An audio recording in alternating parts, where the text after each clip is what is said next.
안녕하십니까. 거꾸로 투자하는 쇼킹 부동산입니다. 오늘 영상 주제는 디딤돌 대출 결론이 나왔다입니다. 영상 전에 구독과 좋아요 부탁드립니다. 드디어 디딤돌 대출 개편안이 확정이 됐습니다. 디딤돌 대출이라는 대표적인 서민 모기지 대출 중 하나예요. 정책 모기지 대출입니다. 받는 요건은 좀 까다로워요. 소득 요건 연소득 6천만 원 이하여야 되는데 신혼부부는 8,500만 원, 생애 최초나 이자녀 가구는 7천만 원 이하가 적용이 됩니다. 또한 아무 주택이나 다 되는 건 아니고 가액 요건이 있어요. 5억 원 이하의 주택이어야 됩니다. 하지만 신혼부부나 이자녀 이상은 6억 원 주택까지 매수할 수 있어요. 이 디딤돌 대출은 크게 세 가지 장점이 있다 말씀드려요. 첫 번째, 시중은행보다 낮은 대출금리 적용, 소득과 그리고 만기별 기간에 따라서 차등금리가 적용이 되는데 제일 높은 금리는 3.95%입니다. 요즘 보통 30년 만기로 많이 대출을 받잖아요.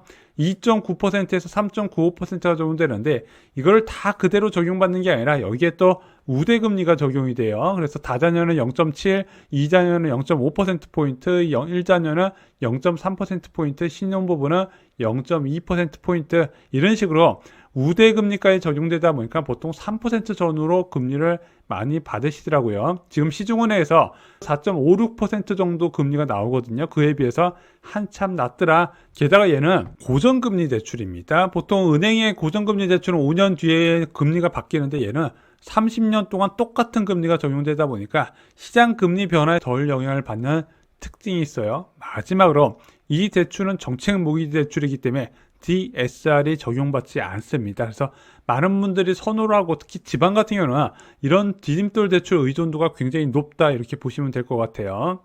디딤돌 대출 얼마나 받았을까요? 2023년 1월부터 9월까지 8.1조 원 증가했는데 올해 1월부터 9월까지 무려 23.2조 원이 증가했다고 합니다. 무려 전년 동기 대비 2.7 급증을 했다는 거죠. 그래서 요즘 이런 얘기가 나와요. 가계부채가 급증하는데 이 정책 모기지가 주범이다. 그래서 정부에서 이 정책 모기지를 줄일 방안을 찾고 있었다는 겁니다. 왜냐하면 이제 일반적인 주택담보대출은 이제 은행을 압박해서 가산금리를 올리고 대출금리를 많이 높이면서 수요를 억제할 수 있었는데 이런 정책 모기지는 그런 방법이 통하지가 않다 보니까 정부에서도 이런 것을 어떻게 줄여볼까 얘기를 하다가 진통이 굉장히 많이 있었죠. 오랜 진통 끝에 개편안이 확정된 것 첫 번째, 방공제 의무 적용입니다. 지금 서울의 우선 변제 금액은 5,500만 원, 그리고 과밀 억제권 효과 세종특별시, 그리고 용인시, 화성시, 김포시 등은 4,800만 원, 그 외 지역은 2,800만 원에서 2,500만 원이 적용되고 있죠. 이 우선 변제 금액은 그냥 간단합니다. 만약에 여러분들이 집이 경매로 넘어갔을 때 이렇게 작은 보증금은 우선적으로 돌려주는 제도예요. 그래서 대출해준 기간은 이 우선 변제금은 제외하고 못 받을 거 감안하고 대출을 해줬거든요. 근데 이런 디딤돌 대출에서 이런 우선 변제금만큼 제외하고 대출을 실행하겠다고 발표를 한 겁니다. 얼마나 줄어드나요? 고양시를 예로 들어 보겠습니다. 최대 대출 한도가 3억 5천만 원인데 이 우선 변제금을 적용하니까 3억 200만 원으로 줄어들게 됩니다. 노원구의 비아파트 3억 5천만 원까지 대출이 됐는데 2억 9,500만 원으로 이 정도면 많이 줄어드는 거예요. 그래서 기사 보셨을 겁니다. 수도권 디딤돌 대출 5천만 원 줄어든다. 이 반공제의 이야기예요. 두 번째는 후치담보대출 중단입니다. 일반적인 주택담보대출은 금융기관이 돈을 빌려주자마자 근저당권을 설정하죠. 근데 이 후치담보는 뭐냐면은 근저당권을 설정할 수 없는 등기가 없는 부동산에 담보대출을 해주는 겁니다. 그래서 먼저 돈 빌려주고 나중에 등기가 나면 권리 설정을 하는 거예요. 신축 아파트는 입주 때 미등기 상태지 않습니까? 그래서 은행이 먼저 잔금 대출을 해주고 추후에 근저당을 설정해 주는 겁니다. 그래서 보통 집단 대출, 잔금 대출을 많이 진행이 되는데 디딤돌 대출 같은 경우도 이 후치 담보 대출이 가능했다가 이것도 이제 막힌다고 합니다. 이거 언제부터 적용되나요? 2024년 12월 2일 신규 대출분부터 적용이 된다고 합니다. 그리고 신축 분양 단지의 경우 입주자 모집 공고가 제도 시행 전 12월 1일 이전에까지 이뤄진 사업장으로서 입주 기간 시작일이 2025년 상반기까지인 경우 기금 잔금 대출 후치 담보가 가능하다고 발표를 했어요. 어느 지역이 타격을 받을까요? 6억 이하 주택이 많은 곳이 타격을 받을 수밖에 없습니다. 왜냐면 이제 대출 한도가 5천만 원이나 줄어들잖아요. 이게 적지 않은 부담이 되거든요. 서울에서는 노원구, 도봉구, 강북구처럼 6억 이하 주택이 많은 곳이 타격을 받을 겁니다. 여기는 지금 이제 아직까지도 2023년 바닥에서 그렇게 회복을 많이 못했는데 이 규제에 더욱더 영향을 받을 것으로 보여지고요.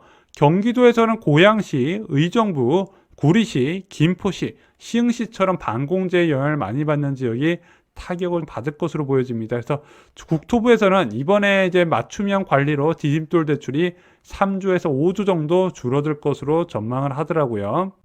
디딤돌 대출과 다르게 신생아 특례자금 대출은요, 대상이 확대된다고 합니다. 12월 2일부터 소득요건이 기존 1억 3천만 원 이하에서 2억 원으로 완화가 돼요. 그래서 고소득 맞벌이 가구도 출산할 경우에 신생아 특례자금 대출을 받을 수 있을 것 같습니다. 얘는 뭐 한도가 줄어드는 것도 없고요. 그리고 가액요건도 9억 이하잖아요. 그것도 변화가 없다고 합니다. 자, 2024년 4월에 윤석열 대통령이 신생아 특례 대출의 부부 소득 완화를 강조를 했고 이번에 12월 2일부터 시행된다고 하네요. 아니 얘는 왜 안 주는데 국토부에서 이렇게 생각하는 것 같습니다. 자, 이 신생아 특례자금 대출 같은 경우는 1월 29일 출시 이후에 10조 1,779억 원이 신청이 됐다고 합니다. 근데 구입자금은 7.7조 원 규모고 전세자금 대출이 2.4조 원 규모였다고 해요. 그래서 전체 대출 증가폭에서 차지하는 비중이 많지 않더라. 2023년 특례 보금자리론 같은 경우는 무려 41조 원 몰렸잖아요. 얘가 뭐 부동산 시장에 과열시킨다 이렇게까지 보지는 않는 것 같네요. 오늘 준비한 소식은 여기까지입니다. 이 영상 놓치지 마세요. 10월 7일 멤버십 영상에서 서울원 아이파크 아직 입주자 모집 공고는 안 나왔지만 이 정도 분양가가 나올 경우에는 관심을 가지라고 저희가 선을 그어드렸고요. 아크로 베스티뇨 이번에 분양 공고가 나오고 많은 사람들이 깜짝 놀랐는데 이것도 평형별로 접근법이 달라서요. 관심을 가져야 되는 평형이 어떤 건지 따로 정리를 드렸습니다. 이상으로 영상 마치겠습니다. 좋아요, 구독, 공유 꼭 부탁드립니다. 감사합니다.